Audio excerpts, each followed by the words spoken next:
பிதாவாகிய தேவனையும் ஆண்டவர் இயேசுவையும் அறிகிற அறிவினாலே கிருபையும் சமாதானமும் பெருகுவதாக. இந்த மூன்றாவது ஓய்வு நாளிலேயும் தேவன் நம்மை சுகத்தோடும் பலத்தோடும் சந்தோஷமாய் அவருடைய சன்னிதானத்திலே தேவன் கொண்டு வந்ததற்காக தேவனுக்கே துதியும் கனமும் மகிமையும் உண்டாவதாக. இன்றைக்கும் கர்த்தருடைய வார்த்தையை The Mystery of Born Again என்ற தலைப்பின் கீழே, அதாவது மறுபிறப்பின் ரகசியம், மறுபிறப்பின் ரகசியம் என்ற தலைப்பின் கீழே இந்த செய்தியை யோவான் சுவிசேஷம் 3ஆம் அதிகாரத்திலிருந்து எடுத்துக் கொடுக்கும்படி விரும்புகிறேன். ஆவியானவர் தாமே நமக்கு ஒத்தாசை செய்வாராக. ஒருவேளை நீங்க இந்த செய்தியை பலமுறை கேட்டிருக்கலாம். அந்த செய்தியில நான் கொடுக்க போற விஷயங்கள்லாம் நிறைய இருக்கு. கவனமா கேளுங்க, தொடர்ந்து கேளுங்க. இந்த செய்தி எதை தொடர்ந்து வருதுன்னா, கானா ஒரு கல்யாணத்தில் நடந்த அற்புதத்தை தொடர்ந்து வருகிறது. 2வது அதிகாரத்தில் கானா ஒரு கல்யாணத்தில் ஆண்டவர் இயேசு சீஷர்கள் அழைக்கப்பட்டிருந்தார்கள். அங்கே திராட்சரசம் குறைவுபட்டு போயிற்று. அந்த குடும்பத்திற்கு அவமானம் வந்துருச்சு. உடனே ஆண்டவர் இயேசு கிறிஸ்துவனிடத்தில் மரியாள் வந்து சொல்லுகிறார். ஆண்டவர் என்ன சொல்கிறார்? என் வேலை இன்னும் வரவில்லை, ஸ்திரியே உனக்கு எனக்கு என்ன அப்படின்னு சொல்லி அந்த இடத்துல மரியாதை அனுப்பிவிட்டு ஆண்டவர் அந்த வேலைக்காரரிடத்துல சொன்ன கட்டளை நிறைவேற்றினபடினாலே அங்கே தண்ணீர் திராட்சரசமாக மாறி, அந்த திராட்சரசம் முதலிலே பரிமாறப்பட்டதை விட தண்ணீரினால் மாற்றப்பட்ட திராட்சரசம் எப்படி இருந்ததா? அதிக ருசி உள்ளதாக இருந்தது. இந்த அற்புதத்தெல்லாம் பார்த்துட்டு அநேகர் விசுவாசம் வைத்தார்கள் என்று சொல்லப்படுகிறது. அநேகம் பேர் விசுவாசம் அவரிடத்தில் வைத்தார்கள்.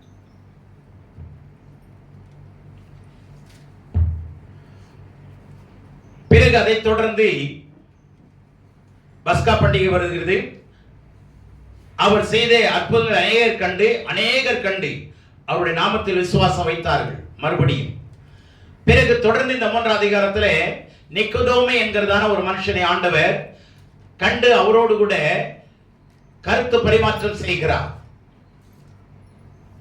ஒரு வீட்டின் மேலறையிலே உட்கார்ந்து வீட்டின் மேலே உட்கார்ந்து 2 பேருமாய் பேசிக் கொள்கிறார்கள். தனிப்பட்ட மனிதரோடு கடவுள் பேசுகிறார். ஒரு கூட்ட ஜனங்களிடத்திலும் கடவுள் பேசுகிறார். ஒரு குடும்பத்திலும் போய் கடவுள் பேசுகிறார். பெத்தானியாவில் யாருடைய வீட்டில்?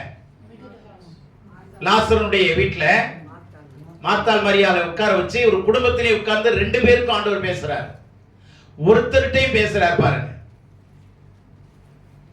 இன்னைக்கு கிறிஸ்தவ உலகத்தில் தலைவர்களை கூட்டா இந்த கூட்டத்துக்கு 500 பேர் வருவாங்களா, 1000 பேர் வருவாங்களா, எத்தனை டியூப்லைட் கட்டுவீங்க, எவ்வளவு பாம்லெட்ஸ் போட்டுவீங்க எல்லாம் கேட்கிறாங்க.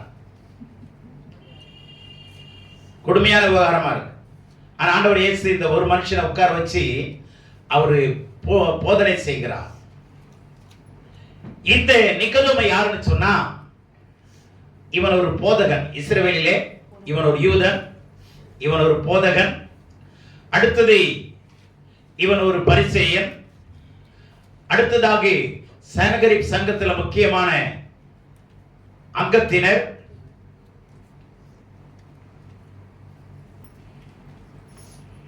இவன் ஒரு அதிகாரி.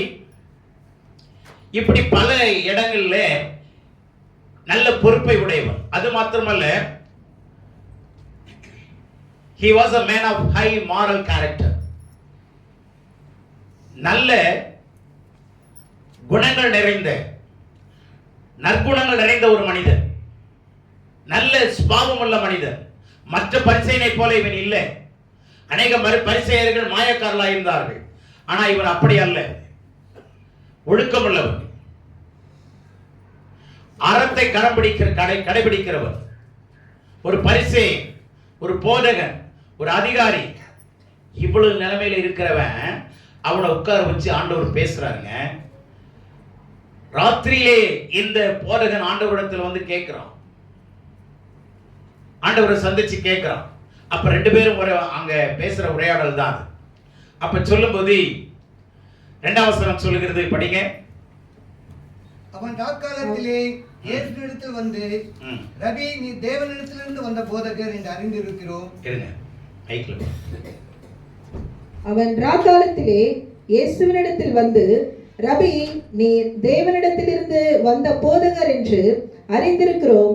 ஏனெனில் ஒருவனும் தன்னுடனே தேவன் இராவிட்டால் நீர் செய்கிற இப்படிப்பட்ட அற்புதங்களை செய்ய மாட்டான் என்றான். சரியான அறிவு இருந்திருக்குங்க. ஆண்டவரே, நீங்க பிதாவோடு கூட நெருங்கி இல்லைன்னா ஒருவனாலே இந்த மாதிரி அற்புதத்தை என்ன பண்ண முடியாது, செய்ய முடியாதுதான். வெளியில நடந்த அற்புதத்தை கண்டு இவன் பிரமித்து ஆண்டவரிடத்துல பேசுகிறான். அப்ப ஆண்டவர் சொல்றாரு, அப்பா, இந்த அற்புதத்தை விட இன்னொரு அற்புதம் முக்கியமானது, அது என்ன தெரியுமா அப்படின்னு சொல்லி 3ஆம் வசனத்துல ஆரம்பிக்கிறார் பாருங்க. அவனுக்கு பிரதியுத்தரமாக, ஒருவன் மறுபடியும் பிறவாவிட்டால் தேவனுடைய ராஜ்யத்தை காண மாட்டான் என்று மெய்யாகவே மெய்யாகவே உனக்கு சொல்லுகிறேன் என்றார். இந்த 3வது வசனத்துல சொல்லப்பட்டதை 5ஆம் வசனத்துல விவரிக்கிறார். 3ஆம் வசனத்துல ஒரு காரியத்தை சொல்றார், அந்த காரியத்தை குறித்து 5ஆம் வசனத்துல விவரிக்கிறார்.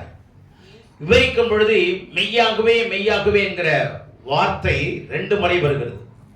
எத்தனை இடத்துலனா 3ஆம் வசனத்துல ஒரு முறையும், 5ஆம் வசனத்துல ஒரு முறையும், 11ஆம் வசனத்துல ஒரு முறையும்.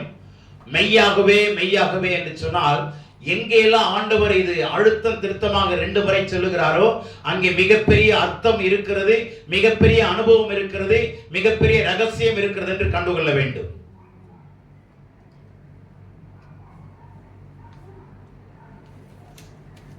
கடவுளுடைய பிள்ளைகள் நல்லா கவனிங்க. மெய்யாகவே மெய்யாகவே நான் உனக்கு சொல்ல போறத கவனி. நீ மறுபடி பிறவாவிட்டால் தேவனுடைய ராஜ்யத்தை காண மாட்டாய்னு முதல்ல சொல்றார். இப்ப தேவனுடைய ராஜ்யம்னா என்ன, மறுபடி பிறக்கிறதுனா என்ன, இதெல்லாம் நிறைய அனுபவங்கள், நிறைய விஷயங்கள் இருக்கு. இப்ப தேவனுடைய ராஜ்யம்னா தேவனுடைய ஆளுகை. தேவனுடைய ராஜ்யம்னா என்ன, தேவனுடைய ஆளுகை. தேவனுடைய ஆளுகை எதை வச்சு செய்வாரு அப்படின்னா, இப்ப குடும்பம் யாரை வச்சு நடக்குது, தலைவன் தலைவி, கணவன் மனைவி, இங்க 2 பேர் வர்றாங்களா. அதே மாதிரி தேவனுடைய ராஜ்யத்துல 2 இருக்கு. நல்லா கவனிங்க. இதுதான் ஆண்டவர் கம்பேர் பண்ணி கம்பைன் பண்ணி சொல்ற விஷயங்களை சொல்ல வர.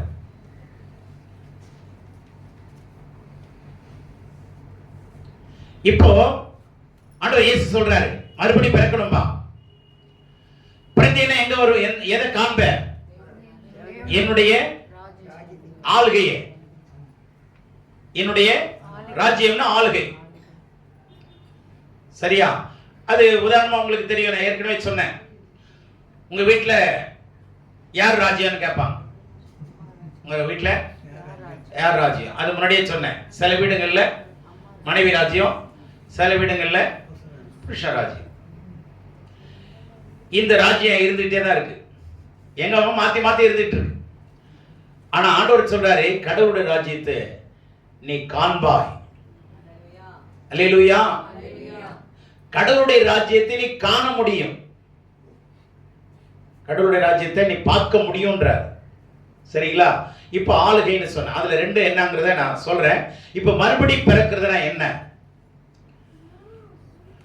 மறுபடி பிறக்கிறதுங்கிறது திரும்பி 5ஆம் வசனத்தை படிங்க.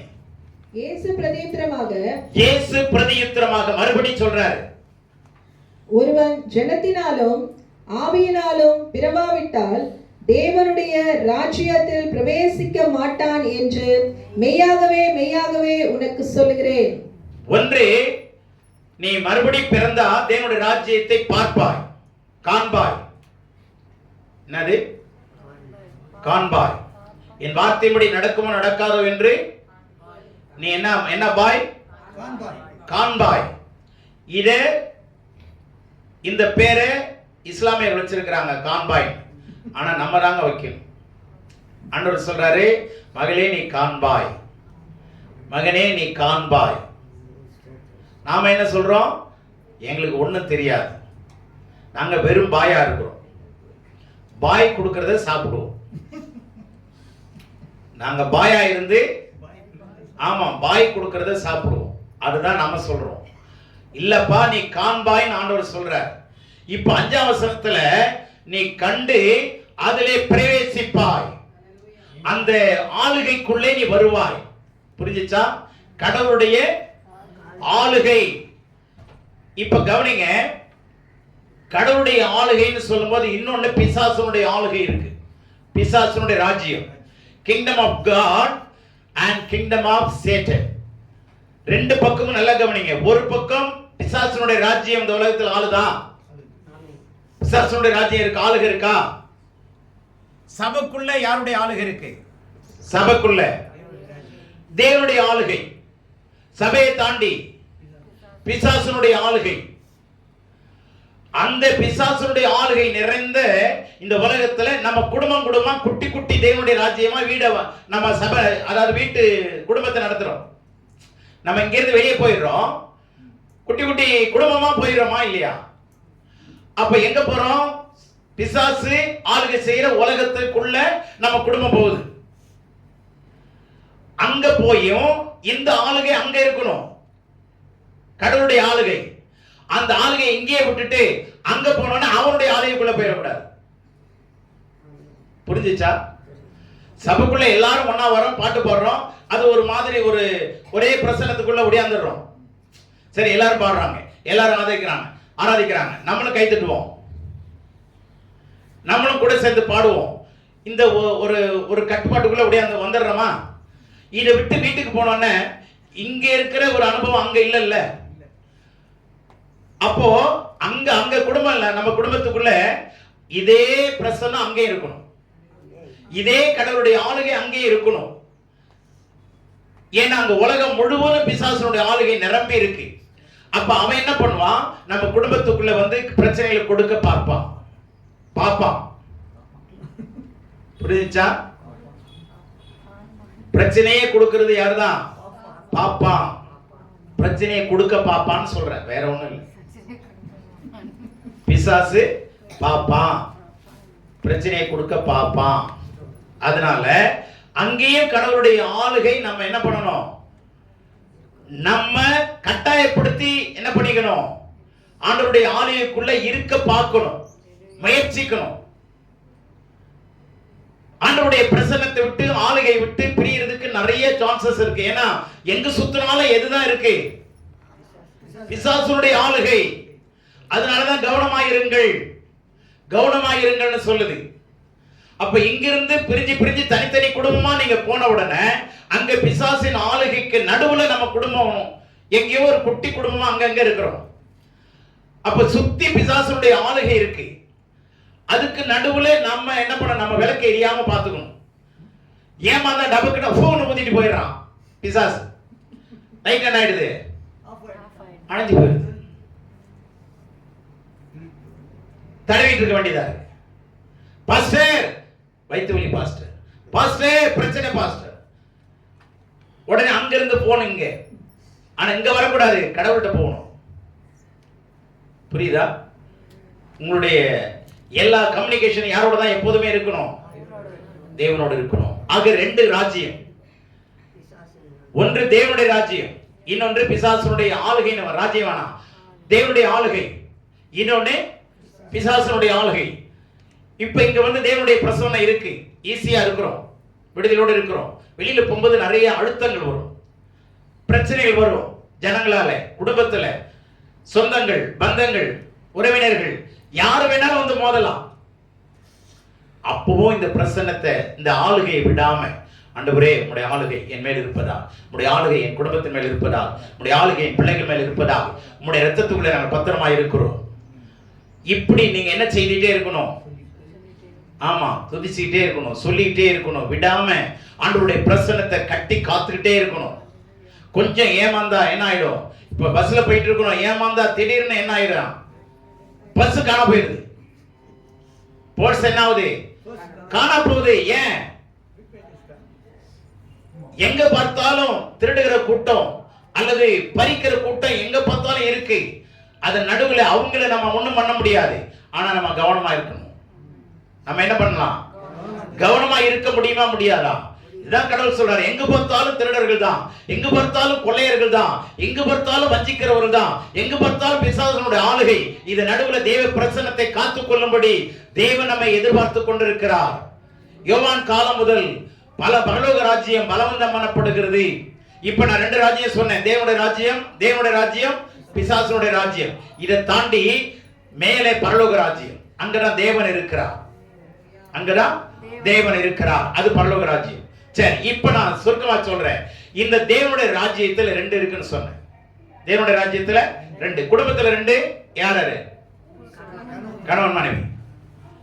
இல்லாம குடும்பம் இல்ல, இல்லாம குடும்பம் இல்ல. அப்போ இங்க 2 இல்லாம தேவராஜ்யம், தேவனுடைய ஆளுகை இல்ல. இது 2 எதுன்னா அந்த 5ஆம் வசனத்துல சொல்ற 2 விஷயம் என்னது? ஒன்று ஜலம், இன்னொன்று ஆவி. நல்லா புரிந்து கொள்ளுங்க. தேவனுடைய ராஜ்யத்துல 2. இப்போ ஆண்டவர் என்ன சொல்றாருன்னா மறுபடி பிறக்கணுங்கிற வார்த்தையை சொல்றாரு. மறுபடி பிறக்கணும். இந்த பிறத்தல்னாவே பூமிக்குரிய விஷயம் தானே. பிறத்தல்னாவே என்னது? பூமிக்குரிய விஷயம். ஆனால் born againங்கிற வார்த்தை நல்லா கவனிச்சுங்க. ஒரிஜினல்ல அது என்ன அர்த்தத்தோட சொல்லப்பட்டிருக்குன்னா from above, மேலான, மேலிருந்து வருகிற மறுபடி பிறக்கிற அனுபவம். மேலிருந்து வருகிற, அதாவது உன்னதத்திலிருந்து, அதாவது தேவனிடத்திலிருந்து, அதாவது பரலோகத்திலிருந்து இறங்கி வருகிற மறுபடி பிறக்கிற அனுபவம் சொல்றாரு. இப்ப புரிஞ்சா? பிறத்தல்னாவே பூமிக்குரியது. அப்ப பூமிக்குரியதுன்னா பிறக்கிறதுனா 2 பேர் வேணும். தாய் தகப்பன் வருதா? பிறத்தல்ல 2 பேர் வருதா? தாய் தகப்பன். ஆனா இந்த மறுபடி பிறத்தல்ங்கிற வார்த்தை பரத்தில் இருந்து தேவன் கொடுக்கிற உன்னதமான அனுபவம்.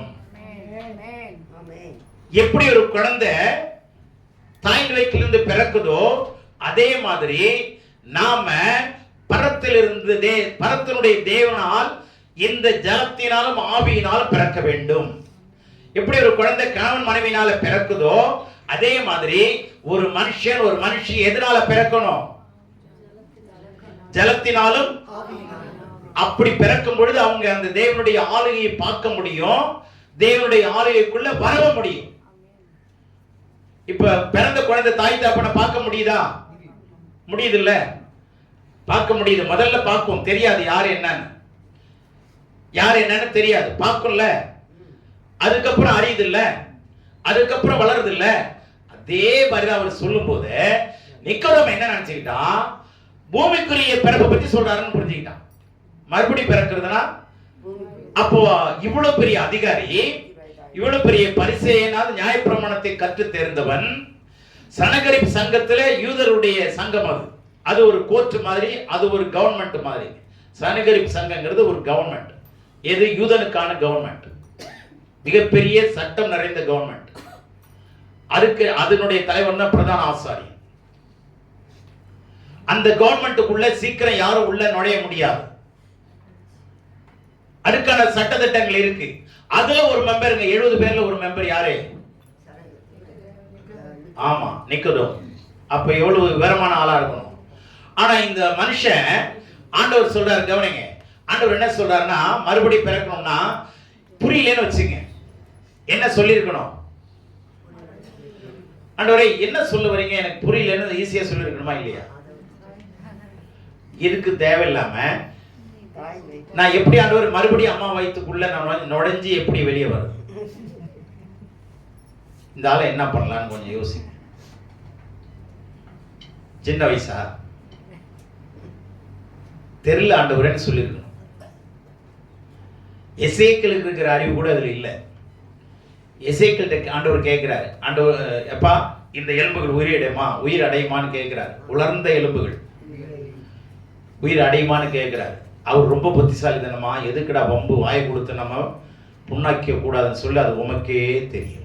என்ன அழகான பதில் பார்த்தீங்களா? ஆண்டவரே அது பிரச்சனையே இல்லை பார்த்தீங்களா? அப்படியாவது சொன்னான் அந்த ஆளே. அதுவும் சொல்லல, நான் அம்மா வயிற்றுக்குள்ள எப்படி போறது? ஒரு ஒரு ரொம்ப கேவலமான கேள்வி. அந்த அளவுக்கு இந்த மனுஷன் இருந்திருக்கிறார். ஓகே, இப்போ ஆண்டவர் அது சிரிச்சிருப்பார்னு நினைக்கிறேன். அந்த இடத்துல ஆண்டவர் என்ன பண்ணிருப்பாருன்னு கொஞ்சம் யோசிச்சு பாருங்க. எப்படி பார்த்துப்பாரு, அடப்பாவி இப்படி எல்லாம் யோசிப்பேன்.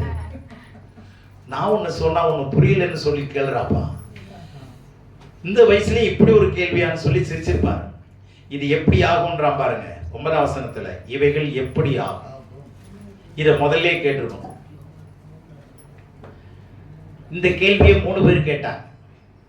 ஒன்று சகரியா கேட்கிறார், இன்னொன்று மரியாள் கேட்கிறார், இது நிக்கோதேமும் கேட்கிறார். எப்படி ஆகும்? இதுல கேட்ட இந்த கேள்வி 3 பேர்ல மரியாள் கேட்டதான் நியாயமான கேள்வி. இது ரெண்டும்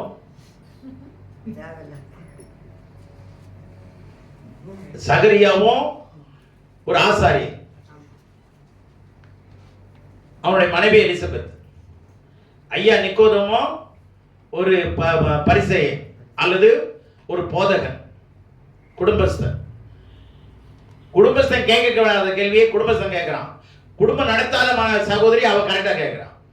இப்ப கவனிங்க, நல்ல கவனிங்க. இப்போ மறுபடி பிறக்கிறது அப்படிங்கறது ஆண்டவர் சொல்றார்.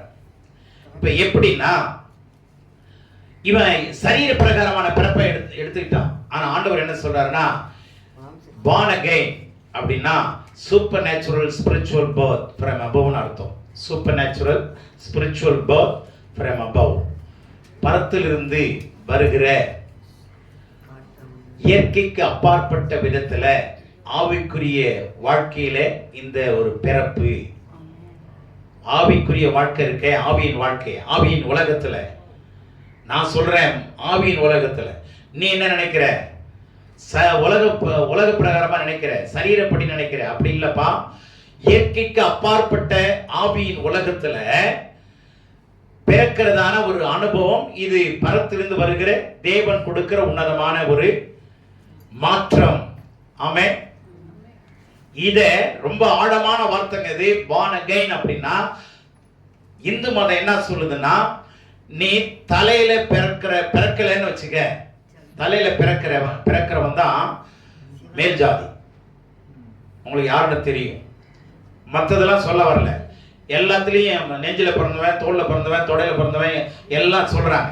இதுல எல்லாரும் அவன் எப்போ தலையில பிறந்து வரானோ அது வரைக்கும் பிறந்துகிட்டே இருக்கணும். பிறவி எடுத்துக்கிட்டே இருக்கணும். எது வரைக்கும்? அவன் தலையில பிறக்கிற வரைக்கும். இது சயின்ஸ் எங்கேயாவது ஒத்துக்குமா? எங்கேயாவது விஞ்ஞானம் ஒத்துக்குமா? இல்ல சொல்றவனே ஒத்துவானான்னு பாருங்களேன். நீ எங்க எப்படா பிறந்த? இதை கேட்டு பாருங்க. ஏற்றுக்கொள்ள முடியாத ஒரு கருத்தை தான் இன்னைக்கு உலகம் சொல்லிட்டு இருக்கு. மறுபிறவி அடையணும் அடையணும் அடையணும். அப்பதான் நான் கேட்டேன் என் நண்பனை, நீ இப்ப என்னவா பிறந்திருக்கிறேன்னு கேட்டேன். மனுஷன் நான் பிறந்திருக்கேன். சரி, நீ போன பிறவி என்னடா இருக்க? தெரியாதுன்னா. போன பிறவி தெரியாது. இனிமே அடுத்தது என்ன எடுக்க போற அதுவும் தெரியாது.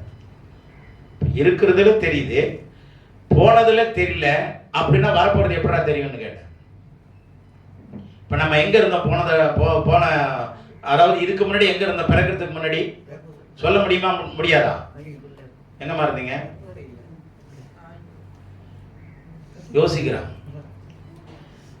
இதுக்கு முன்னாடி எங்க இருந்தோம்? கர்ப்பத்தில் இருந்தோம். சொல்ல முடியுமா? முடியாதா? பிறக்கும் போது நமக்கு தெரியாது. இப்ப தெரியுமா? தெரியாதா? நம்ம வயிற்றுல இருந்தேன்னு ஈஸியா சொல்லுவோம்ல. அப்ப அம்மா வயிற்றுல இருந்தோம். இப்ப நான் இங்க இருக்கிறேன். எங்க போறேன்னு கண்டுபிடிக்க முடியும். எங்க இருந்து வந்தேன்னு தெரியல. நான் எங்க இருந்து போறேன்னு தெரியாது. எங்க இருந்து வந்தேன்னு தெரியல உனக்கு. வசனம் சொல்லுது, நீ எங்க இருந்து வந்த? வயிற்றுல இருந்து வந்த. இப்ப என்ன பண்ற? பூமியில வாழ்ற. அடுத்தது என்ன பண்ற? அடுத்த வாழ்க்கை வேணும். என்ன சொல்லுது? மரணத்துக்கு அப்புறம் 2 விதமான வாழ்க்கை. ஒண்ணு கடவுளோடு, இல்லைன்னா பலான ஆளோடு, நரகத்தோடு. இது ரெண்டும் இருக்குங்கிறது. அப்ப நான் எங்க இருந்து வந்தேன்னு தெரியுது. அப்ப எங்க போறேங்கிறத கண்டுபிடிச்சுக்க முடியும் உலகத்துல வாழும் போதே. ஆமென். நீ எப்படி போற? திருநெல்வேலி போற. எப்படி போற? நடந்து போகலாம், சைக்கிள்ல போகலாம், வண்டியில போகலாம், கார்ல போகலாம், ட்ரெயின்ல போகலாம். நிறைய வழிகள் இருக்கு. இப்படி போறேன்னு சொல்ல முடியுமா? முடியாதா? முடியும். உலகத்துல 3 ஃபேக்டர்ல 2 சரியா இருந்தா 3வது கண்டுபிடிச்சிக்கலாம். 2 ஃபேக்டர் இருக்குதுன்னா 3வது கண்டுபிடிச்சிக்கலாம். இங்க இருந்து திருச்சிக்கு 300 கிலோமீட்டர். இந்த டிஸ்டன்ஸ் மாற்றப்பட முடியுமா? மாற்றப்பட முடியாது. புரியுதா? மாறாது. இந்த 3ல மாறாதது ஒண்ணு எப்போதுமே இருக்கணுங்க. மேத்தமெட்டிக்கலா நல்லா கவனிச்சுங்க. 3 காரியத்துல மாறாது ஒண்ணு இருக்கணும். 2 வேரியேஷன், ஒண்ணு மாறாது. அவ கான்ஸ்டன்ட் சொல்லுவாங்க. இப்போ கான்ஸ்டன்ட் என்ன? 300 கிலோமீட்டர். சரிங்களா? இதை 100 கிலோமீட்டர் ஸ்பீட்ல போறேன். ரெண்டாவது ஸ்பீடு 100 கிலோமீட்டர் ஸ்பீட்ல போறேன். எவ்வளவு நேரத்துல போயிடலாம்?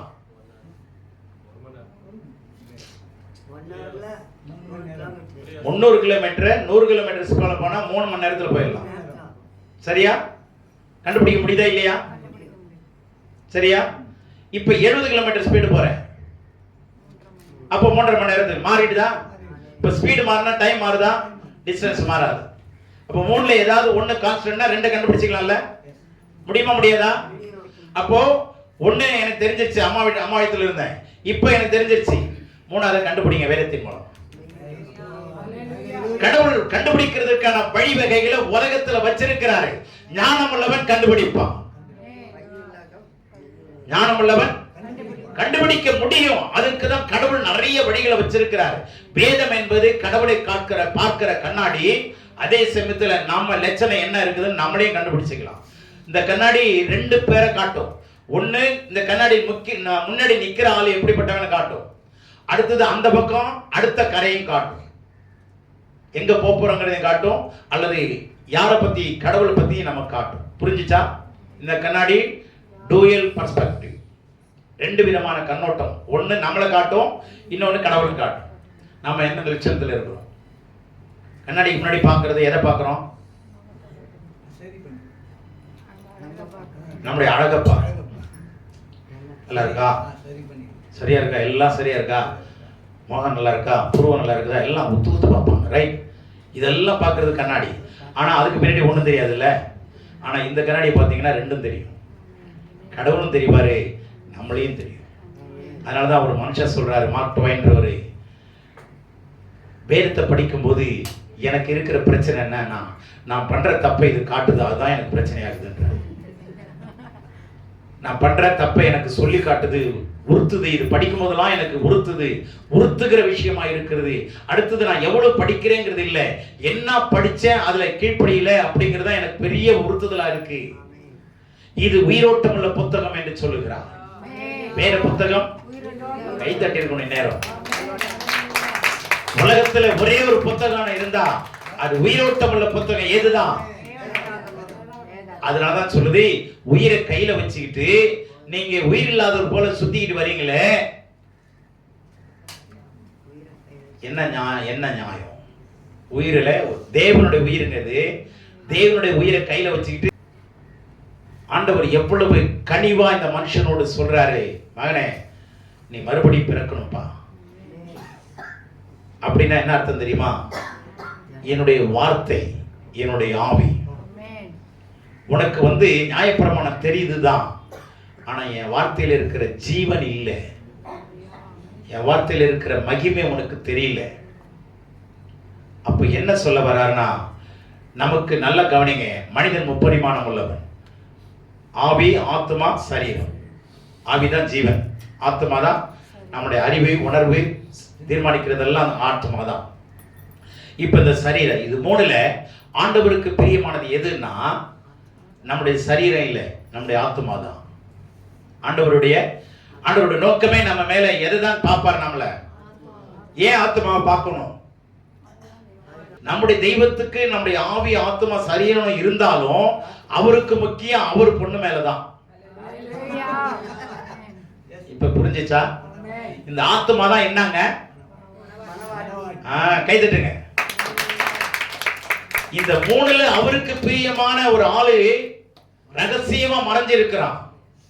கடவுள் அவருடைய உறவு எங்கன்னா மனுஷனிடத்துல ஆத்மா தான் அவருக்கு வேண்டிய உறவு. அவருடைய நித்திய உறவை எதுலதான்? சரீரத்தில் கிடையாது. ஏன்னா செத்து சுண்ணாம்பா போயிரும், சாம்பலாயிரும், மண்ணோட மண்ணா போயிரும். ஆனா மக்கானது எதுன்னா ஆவியும் ஆத்மாவும் தான். நான் பயோடிகிரேடபிள் மெட்டீரியல். தெரிஞ்சா? இன்னைக்கு துப்புரவு தூய்மையாளர்கள் வர்றாங்களே, அவங்க அவங்க அந்த வண்டியில 2-3 வச்சிருக்காங்கல்ல, பச்சை சிவப்பு மஞ்சள் என்னென்னமெல்லாம் வச்சிருக்காங்கல்ல, அதுல மக்கும் குப்பை மக்காத குப்பைன்னு இருக்குல்ல, அந்த மக்கும் குப்பை தான் பயோடிகிரேடபிள் மெட்டீரியல். மக்காதது நான் பயோடிகிரேடபிள் மெட்டீரியல் அர்த்தம். இப்ப இந்த 3ல எதுதான் மக்காதது? ஆத்மாவும் ஆவியும் தான். மீதி எல்லாம் ஆமா. இப்போ ஆண்டவர் யாரை எதிர்பார்க்கிறார்? நம்முடைய அவருடைய மனவாட்டியாகிய ஆத்மாவை எதிர்பார்க்கிறார். ஆமென். ஆகவே இப்ப ஆண்களுடைய ஆத்மா ஒண்ணு இருக்கு, பெண்களுடைய ஆத்மா ஒண்ணு இருக்கு. இப்ப அந்த இடத்துக்கு வர, ஆண்களுடைய ஆத்மா ஆண் தன்மை உடையது, பெண்களுடைய ஆத்மா பெண் தன்மை உடையதா? இல்லங்க, எல்லாமே எல்லாருடைய ஆத்மாவும் அது ஆணுடைய ஆத்மாவும் பெண்ணுடைய ஆத்மாவா இருந்தாலும் எல்லாருடைய ஆத்மாவும் பெண் இனத்தை சேர்ந்தது. எத்தனை பேருக்கு புரியும்னு தெரியல. இப்ப சூரியனை ஆணாகவும் சந்திரனை பெண்ணாகவும் வர்ணிப்பாங்கல்ல, பூமியையும் பெண்ணாக வர்ணிக்கிறாங்கல்ல. நம்முடைய இந்திய நாடு என்ன தாய், என்ன நாடு? பூமா தாய். அது வேற.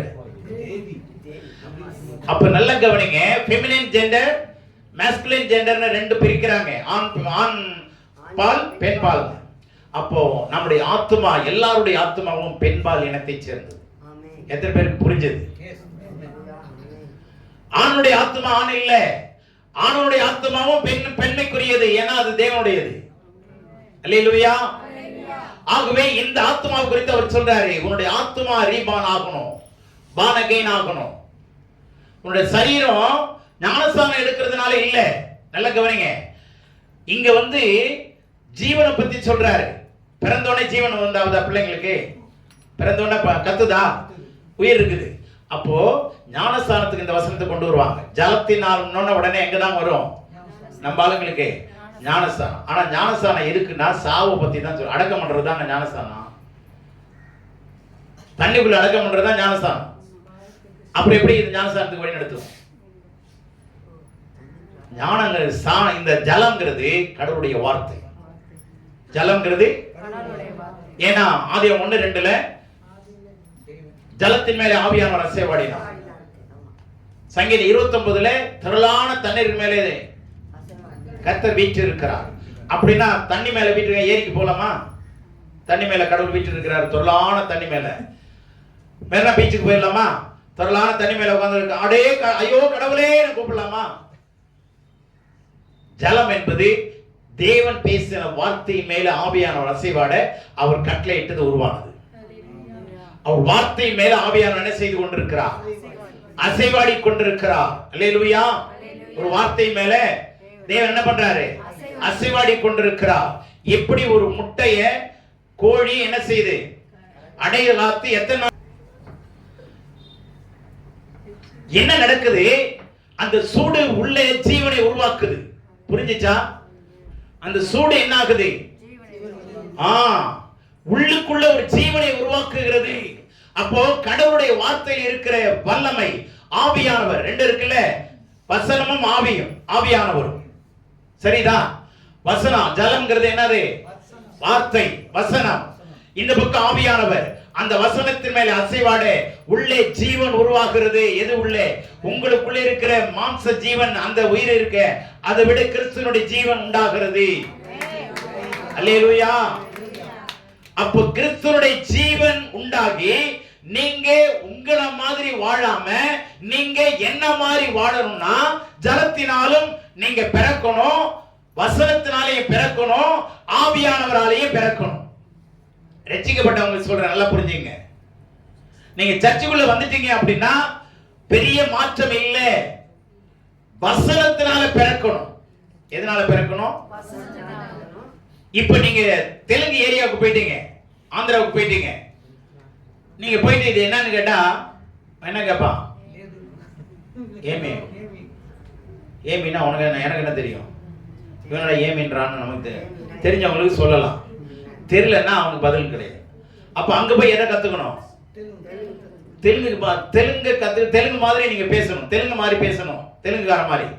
அங்க மாறிக்கிறோம்ல, கொஞ்ச நாள் கழிச்சு தெரியுது இல்ல, பேசிடும்ல.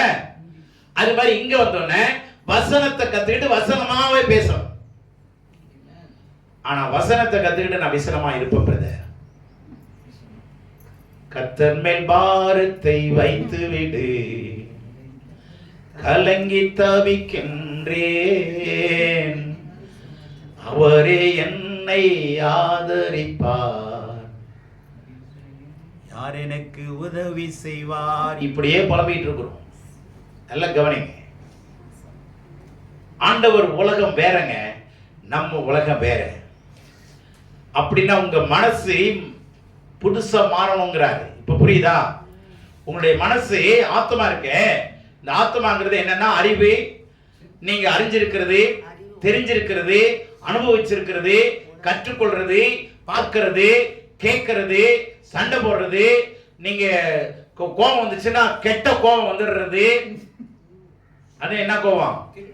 உங்கூட்டு கோபம், எங்கூட்டு கோபம் இல்ல, கெட்ட கோபம் வந்துடுறது. அது மாத்திரம் இல்ல, சண்டை வந்துருச்சுன்னா பைபிள் எடுத்துட்டேன்னு பாக்குறேன், பைபிளை கையில எடுத்துட்டேன்னு பாக்குறேன், நான் சர்ச்சுக்கு போயிட்டேன்னு பாக்குறேன், இல்லைன்னா நான் என்ன என் வாயை கிளறிடாத, என்ன வரும்னு தெரியாது. இதெல்லாம் நம்ம சொல்றோம்ல, இதனால நம்முடைய ஆத்மா என்ன ஆகுதுன்னா கரைப்பட்டு சுத்தமா அசுத்தமா இருக்கிறது. இப்ப ஆண்டவர் சொல்றாரு, என்னுடைய மனவாட்டியை சுத்தம் பண்ணுப்பா, என் மனவாட்டி கரைப்படுத்தி வச்சிருக்கிற, எனக்குரியவளை நீ என்ன பண்ணி வச்சிருக்கிற, அசிங்கமா நீ கரைப்படுத்தி பல பாவங்கள், ரோகங்கள், பாவங்கள் அல்லது அதாவது ரிலிஜியஸ் அதாவது மத சம்பந்தமான சடங்குகள், மார்க்க பேதங்களால என்ன பண்ணி வச்சிருக்கிற, ரொம்ப கரைப்பட்டு கிடக்கு. இதை நீ நீக்கணும்னா, இதுல இருந்து நீ வெளியே வரணும்னா மறுபடி பிறக்கணும். அது எப்படின்னா என் வார்த்தையினால நிரம்பு, என் வார்த்தையை இங்க இருந்து என்ன பண்ண, இது வரைக்கும் படிச்சு என்ன பண்ண, அதுல மூழ்கி வெளியே வா. ஆமென். வசனத்தினால நிரம்பி வெளியே வா, வசனத்தினால் நிரப்பப்பட்டவனாயிரு. என் பாத்திரம் எதுல? வசனத்திலேயா விசனத்திலேயா? எது நிரம்புதுங்கிறத நீங்களே பாருங்க. நல்ல கவனிங்க. ஆகவே இது பேசுறதுக்கு நிறைய நேரம் எடுக்கு, நேரம் இல்லை. ஆகவே நல்ல கவனிங்க. இது ஞானஸ்தானத்துக்கான வசனம் கிடையாது. ஞானஸ்தான வசனம் நிறைய இருக்கு, சரியா? ஆனா மறுபிறப்புனா என்ன? எல்லாருமே மறுபிறப்பு அடையணும். ரட்சிக்கப்பட்டவங்க மறுபடி நல்ல கவனிங்க. ரட்சிக்கப்படுறது எப்படின்னா மனம் திரும்பி ரட்சிக்கப்படணும். நான் செய்த பாவம் தப்பு ஆண்டவரே, எனக்காக நான் வாழ்ந்தது தப்பு ஆண்டவரே, நான் பாவி என்னை மன்னிச்சிருங்கன்னு சொல்லணும். இந்த காரியத்தை சொல்லாம நீங்க ரட்சிக்கப்பட்டிருந்தீங்கன்னா நீங்க ரட்சிக்கப்படலைன்னு அர்த்தம். இன்னொன்னு, ரட்சிக்கப்பட்டவங்களுக்கு இன்னொரு விஷயம் சொல்றேன். ரட்சிக்கப்பட்டவங்க மீட்கப்படணும். ரட்சிப்போட இணைஞ்சது எது? மீட்பு. ரட்சிப்போட இணைஞ்சது எது? மீட்பு. Salvation goes along with redemption. எப்பொழுதுமே ரட்சிப்பு மீட்போட இணைஞ்சே போகும். You cannot separate. This is indivisible. பிரிக்க முடியாது. நீங்க ரட்சிக்கப்பட்டேன்னு சொன்னா ரெண்டு விஷயம் நடந்திருக்கணும். ஒண்ணு, நீங்க சரீர பிரகாரமா விடுதலையா இருக்கணும். ரெண்டாவது, சட்டப்படி விடுதலையாக்கப்பட்டிருக்க வேண்டும். சரீரப்படி விடுதலையாகிறது சிலுவையினுடைய ஆண்டவர் பாடுகளை சிந்திச்சு, ஆண்டவருடைய பாடுகள் மூலமா நம்முடைய வியாதிகள் சுகமாகும். தழும்புகளினாலே சுகமானீர்கள். ஆண்டவரே, எனக்காக பட்ட பாடுகள், என்னுடைய பாவங்களை ஏற்றுக்கொண்டீங்க, என்னுடைய ரோகங்களை ஏற்றுக்கொண்டீங்க, என்னுடைய அக்கிரமங்களை சுமந்தீங்க. நான் சுமக்கிற இடத்துல நீங்க சுமந்து அடிக்கப்பட்ட ரத்த சிந்தி மரிச்சிட்டீங்க. அதை நான் விசுவாசிக்கிறேன். அப்ப ரட்சிக்கப்பட்டுருவீங்க. நான் பாவி ஆண்டவரே அப்படின்னு சொல்லிட்டு மறுபடி கர்த்தரிடத்துல என்ன பண்ணணும்னா, ஆண்டவர் செஞ்சது, ஏன்னா நம்ம செய்ய முடியாதனால ஆண்டவரே செஞ்சார். என்ன பண்ணணும்னா, உதாரணமா சொல்றேன், நீங்க உங்களுடைய பொருளை ஒரு அஞ்சு சவரத்தை அடமானம் வச்சுட்டீங்க, மாறுபாடிட்ட அடமானம் வச்ச பிற்பாடு மீட்டுக்கிறீங்க. அதுக்கு பேர் என்ன சொல்றோம்? மீட்டுக்கு போறோம்னு சொல்றோமா? அதுதான் மீட்பு. இப்ப மீட்டுக்கிறத என்ன பண்ணி மீட்டுக்கணும்? அதுக்கான பணத்தை செலுத்தணும், அதற்கான வட்டியை செலுத்தணும். இது ரெண்டையும் செலுத்தி முடிச்சிட்டு வாங்கிட்டு வந்துடணுமா? ஆமா தானே?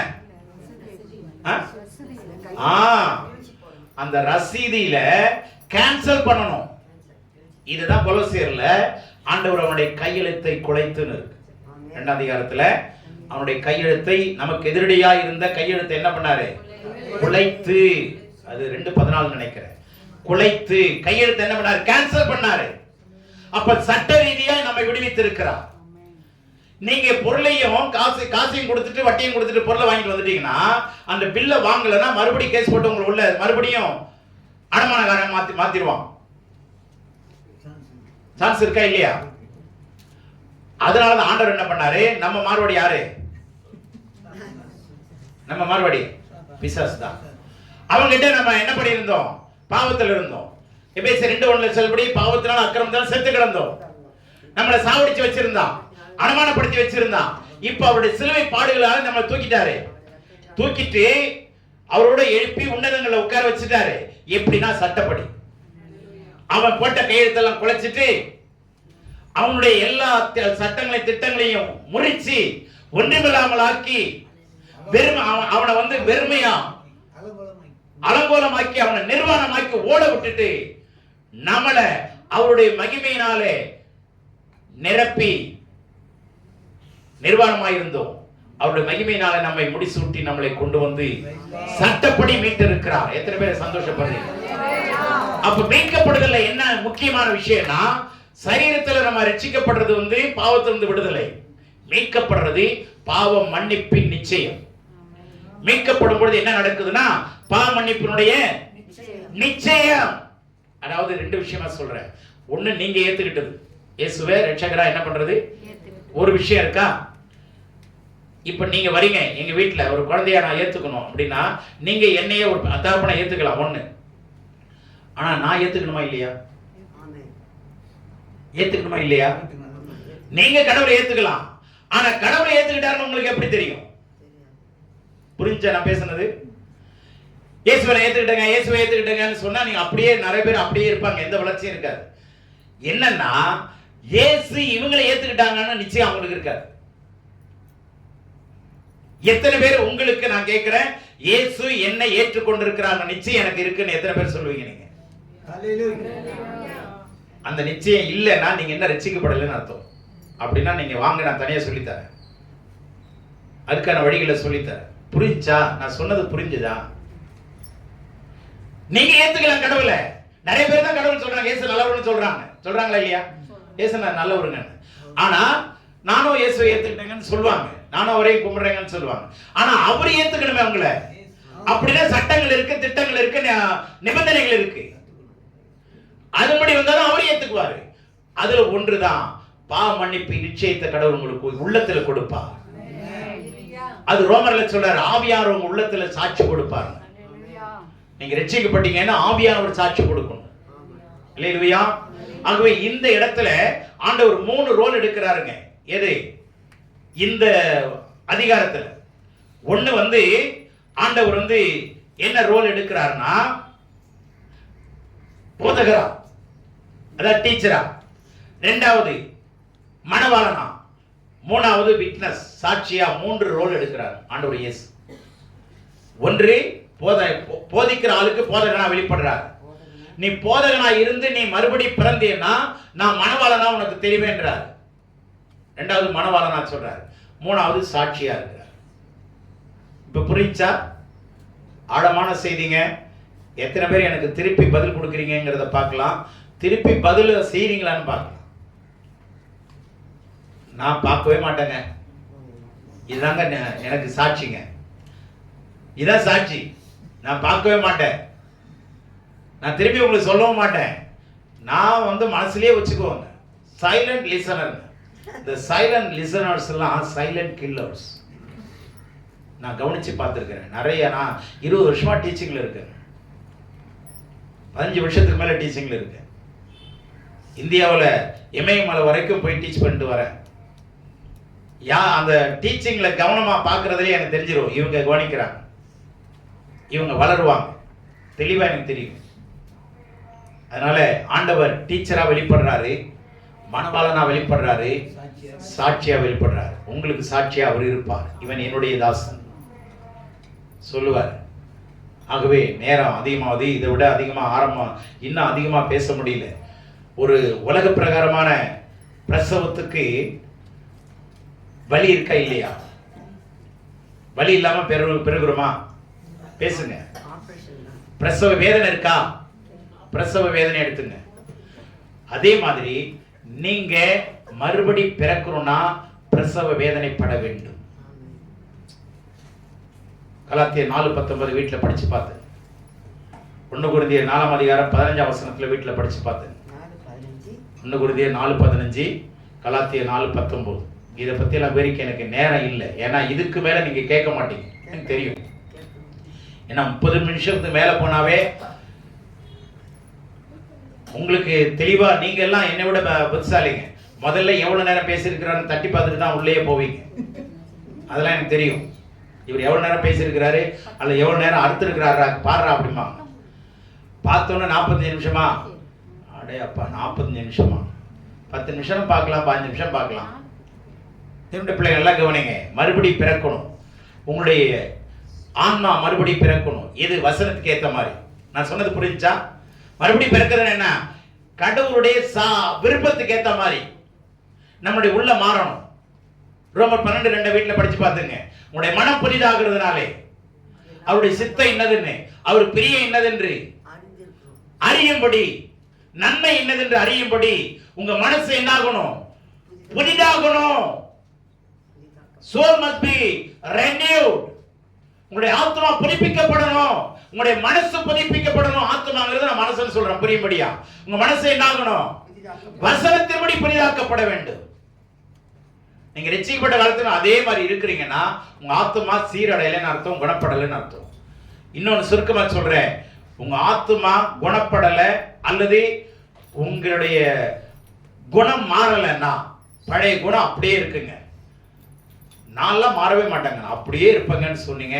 குணம் மாறல, மனம் மாறல, புத்தி மாறல, நடக்க மாறல, வார்த்தை மாறல, எதுலுமே உண்மை இல்லை அப்படின்னா ரட்சிக்கப்படவே இல்லைன்னு அர்த்தம். ரட்சிக்கப்பட்டு மாய்மாலம் பண்ணுகிறோம்னு அர்த்தம். குணம் மாறலன்னா அதுதான் மறுபடி பிறக்கிற அனுபவம். புரிஞ்சிச்சா நான் சொல்றது? குணம் மாறணும், சொல்ற ஆலோசனை கேட்டுக்கணும். ஈகோ எல்லாம் வெளியே துரத்தணும். ஈகோ இருந்ததுன்னா ஈகோ தான். ஆமா, கடவுளுடைய சன்னிதானத்துல நீங்க பிரசன்னத்துல வாழ முடியாது. ஈகோ இருக்கக்கூடாது. யாருக்கா இருந்தாலும் சரி ஈகோ இருக்கக்கூடாது. நான் தான் அப்படிங்கிறது இருக்கக்கூடாது. தன்னைத்தான் தாழ்த்துகிறவன் ஆலோசனை கேளுங்க.